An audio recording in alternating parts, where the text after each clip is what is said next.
So Man United have made their first permanent signing in January for what feels like forever, right? Patrick Dorgu is a player that has gone largely under the radar in Europe this season because he's been playing for an Italian relegation side in Lecce. But when you look at his age, his adaptability, his underlying numbers, there's no wonder that all the big Premier League clubs are interested in acquiring his services this January, with the likes of Chelsea, Arsenal, Liverpool and United all interested in this player. I think Dorgu just perfectly epitomises the Ineos transfer strategy really, right? It's bringing in players at 18, 19, 20 and hopefully developing them so they're first team players for the next 5, 6, 7 years. And if not, you can sell them on in 2 or 3 years' time and get back mostly what you spent on them. Especially with United struggling right now, it's difficult to go out and get the Alphonso Davies, the Nuno Mendes in a January because we don't have the money, we can't afford it. So going for a Dorgu is a perfect replacement option, getting someone in a little bit younger and hopefully developing them into the next Nuno Mendes, Alphonso Davies or whoever you want to mould him into. And for £25 million plus add-ons that are directly linked to United being successful, I don't think you can really criticise this from Ineos. There is a lot that you can criticise Jim Radcliffe for and the Ineos group and the Glazers for at the moment, cutting costs, upping ticket prices, firing people, cancelling Christmas parties. Of course, criticise them for all of that. But their transfer strategy so far has been pretty good. You have the likes of Mazraoui, De Ligt, Ugarte and even Xerxes at times that they signed in the summer have all been very important for us this season. And so you see that they do know what they're doing, at least when it comes to the transfer window, although they do kind of have one arm tied behind their back with the fact that we don't have a lot of money to spend at the moment. But I mostly like what we're doing here, right? Bringing in these young players and developing them into hopefully a group of the best players in the world, with the likes of Lenny Yoro, with the likes of now Dorgu, Mainu, Garnacho, up in the air whether or not he's going to stay or go, but if he stays, potentially him. There's a group of players here that we know for the next 5, 6, 7 years we can develop into a collection of really world-class players. And looking at Dorgu at the moment, his age, his adaptability, what he can bring to this United team with his underlying numbers, I think he is going to be crucial for us, not just this season, but for the next 5, 6, 7 years at only 20 years old. We know that left-back has been a glaring issue for United, right? With Luke Shaw not being able to string 2 games together, with Malacia just clearly not being good enough and being injured for, 18 months at the beginning of his time at United. And so bringing in a left-back here, whatever way you look at it, is going to be revolutionary for United, not just this season, but carrying on. And I do truly believe, looking at the profile of player that is Patrick Dorgu, I really think he's going to be able to unlock this Amorim United side. I do feel like this Amorim United side is being hindered by playing a back 5, where Amorim never played a back 5 at Sporting. During a game, if you have to pin back, then yeah, of course, the back 3 becomes a back 5. But you don't go out looking to play a back 5. But at the moment, with Dalot being the only left back we can really play, and Mazraoui being the right back on the other side, we have to play a back 5 that pins back because those are 2 fullbacks that are massively defensive. But I think Amorim's ideal lineup here is going to be to have a back 3 with Dorgu and Amad Diallo on the left and the right. If we look at the underlying numbers that Dorgu has, it shows that he is going to be revolutionary in how we play and how we shape up during a game. So for starters, the obvious stat to look at to get you excited for a player is goals and assists. How's he doing? So this season so far, it's been half a season. He scored 3 goals and got 1 assist for a team that scored only 15 this season. So he's contributed 4 out of the 15 goals that Lecce have scored all season. And out of those 3 goals, he scored 1 with his right foot, 1 with his left foot, 1 with his head, which just proves he can do it all. He has a strong right foot, he has a very strong left foot.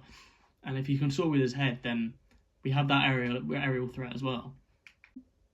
What I find fascinating is when you look at the most attacking actions of any fullback aged 22 or younger, you see number 1, Patrick Dorgu, 79, which on its own is an incredible stat, right? But what makes it fascinating is if you look at number 2, Quenda, the Sporting Lisbon left-back that Amorim shaped into the player that really adapted to his system, with 67, right? So you have a player here that is in a similar mould to Quenda from Sporting, a player that was crucial to Amorim's side and to the 3-4-3 that he played, but a player that has 12 more attacking actions of any fullback aged 22 or younger this season. If we compare Dorgu to Dalot, who is currently playing basically week in, week out at left back for United, we can start to see how Dorgu will fit into that space in the Premier League. So with Dalot being considered a really solid Premier League fullback, nothing spectacular. He's had some high heights at United, but nothing spectacular, just a very solid Premier League fullback. I think it's important to compare Dorgu to him to see how he might shape up. So while Dalot does perform more tackles and interceptions per 90 than Dorgu, with Dalot performing 3.66 per 90 compared to 3.09 of Dorgu, I don't think that's particularly useful to look at. I mean, it's a fairly even stat, but it's not that useful to look at because we know that Dorgu is a player that will develop. What I think is interesting to look at is where these tackles and interceptions are happening on the pitch so that we can identify what kind of player, what style of player, what kind of fullback he is. So 1.03 tackles for Dorgu per 90 come in the defensive third, which compared to Dalot's 1.44 show that he's slightly less defensive minded than Dalot. But then you start to look further up the pitch and you see why we've gone for a player like Dorgu and how he can unlock United. Dorgu performs 0.93 tackles in the middle third compared to Dalot's 0.69. So it shows that Dorgu is really going to support those midfielders. A midfield of Agate and Mainu, or Agate and Bruno, or Collier and Agate, whoever it may be, can be left very open at United. We've seen for years and years and years that our midfield is massively open because we rely on two midfielders in the middle to do all of the work. And so having Dorgu and Ahmad as the left and right fullback supporting them, making it more of a midfield four at times, will mean that we'll just be much more compact in the midfield and won't let as much go through, with not relying on just two players to deal with a whole load of an attack. And then you look a bit further up the pitch with Dorgu having 0.25 tackles in the attacking third compared to Dalot's 0.19. So you see that Dorgu is much more progressive than Dalot. Dalot likes to sit back and he's a very solid defensive fullback, and at times that can be really useful. In a game that we want to be really compact, just shut down, sit back, Dalot and Mazraoui as those fullbacks can be really useful for us. But in games that we want to be more open, as Amorim wants to play more open in every game, wants to attack the game, having Dorgu on one side, Ahmad on the other, just bombing forward and playing in those midfield and attacking places, I think will really unlock a new side to the attack of United. So immediately you can see how one player could unlock the Amorim style of play that we haven't really seen yet at United. There was all this talk when he came in of 3-4-3, back three, midfield four, front three, right? But that's not how we've played at United. We've been forced to pin back and play a back five because those have been our only options in those wide areas. Of course, we've had Ahmad, but you can't have an Ahmad play with a Dalot on the left. You have to have balance. You have to have both sides being able to bomb forward and defend. You can't just have one player on one side sitting back and one player on one side wanting to attack all the time. And I think having Ahmad and Dorgu on each side is really going to allow for that balance of each player being able to go forward. So Ahmad goes forward, Dorgu sort of sits back a little bit, and then when Dorgu bombs forward, Ahmad sits back, and both players have immense quality on both sides of the pitch. And we really see that attacking intent and quality from Dorgu when we look at his attacking numbers, right? So 3.33 progressive carries per 90 compared to Dalot's 1.81, so double, progressively carrying the ball double the amount of times per game than Dalot is, with 2.16 attempted take-ons compared to 1.25 of Dalot's attempted take-ons. So he's taken on players, progressing the ball a lot more than Dalot is, because he's a lot more attacking minded, whereas Dalot is very much a fullback, a defensive fullback first, and will bomb on if he has to. Whereas Dorgu is a attacker one way, just running up and down the pitch constantly. You see from his heat map that he's just up and down the pitch, both sides, just up, down, continuously. And a big complaint from United fans has been crosses into the box. So how does that compare to what we currently have? So Dalot performs this season 0.14 crosses into the box per 90, which is nowhere near good enough. And Dorgu, while his stats aren't anywhere near what we want it to be, we want 1-2 crosses into the box per game from a fullback. He does perform 0.4, so he does perform triple the amount that Dalot is right now. And, this is a player that can be moulded into performing a lot more in the system. And again, per 90, he's committing 2.06 passes into the final third. So he's getting forward, he's getting the ball in the box, he's making sure that he's facilitating the attacking players so that they don't have to just be coming to the fullback to collect the ball and trying to drive themselves. He does the driving, they're waiting for him in the box, and then there's numbers in the box. We don't see many numbers in the box for United. You see Højlund wrestling outside the box, and then you see Bruno and Garnacho, or Garnacho and Ahmad, outside the box trying to collect the ball and drive forward. Whereas Ahmad can shoot very well. Garnacho's a great shooter. I think Højlund is a great shooter. You see his conversion rate is one of the best in the league. He just never gets those opportunities.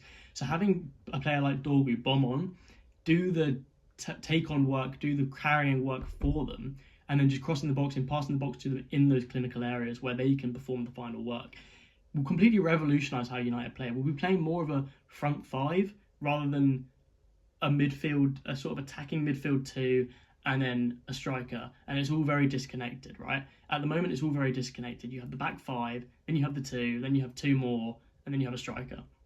Whereas with Dorgu coming into the system, we have balance on each side, so we have a front five, a midfield two, or it could be a midfield four and a front three, or a front five, midfield two, back three, right? So those midfield players can really, depending on the game state, completely change the system and completely change the formation of how we play, which is going to make this United team completely different to what we've seen under Amorim so far.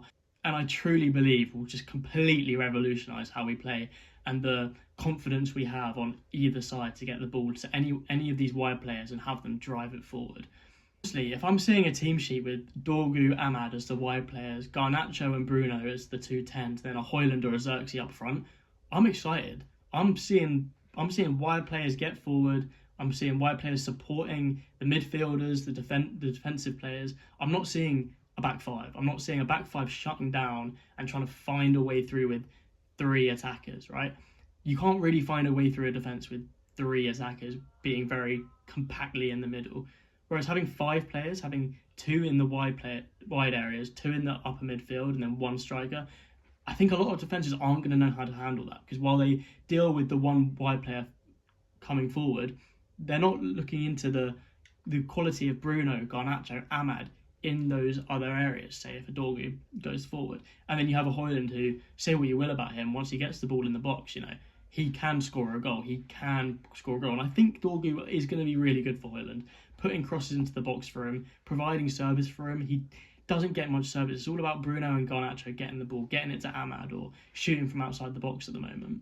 There's not a lot of work, and Højlund does need to improve. There's a lot of stuff he does need to improve on, but I do think a player like Dorgu and the balance that he will bring to the team will completely revolutionise how we play and how we get the ball into the forward areas. So I, for one, am fascinated by this player. I'm very, very excited to see him play. I do think 25 million is, if he's really successful, 25 million is going to be, wow, you got him for 25 million, fair play. If he's not successful, it's probably overpaid slightly, which we probably did, but people aren't going to talk about 25 mil, are they? It's not like an 80 million on Harry Maguire. It's not like 100 million on Anthony. It's 25 million's fine if he's not successful. But I looking at his numbers and understanding how he plays, watching a few highlights of his, look, that's nothing compared to when you put on a United shirt and go into Old Trafford in the Premier League, of course.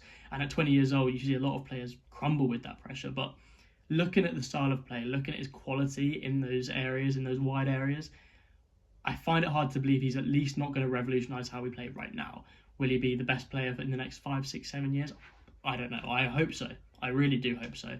But he is going to improve our team from below. He's going to make the way we play much more like what Amorim wants to play. And not only could he be good in quality, but he will improve how everybody plays their roles in this Amorim system. I think at the moment everyone's quite disconnected. Everyone's got their roles in the system, but they're disconnected because the different roles aren't really connecting with each other. Because, he wants to play the forward players, he's telling one thing, but that doesn't align with the back five that he's never really had to play before.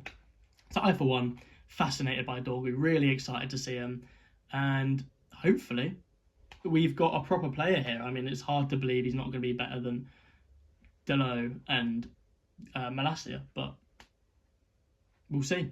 I'm excited. Let me know what you think in the comments, and we'll see him come in. I'll analyse his first game, and let's go from here.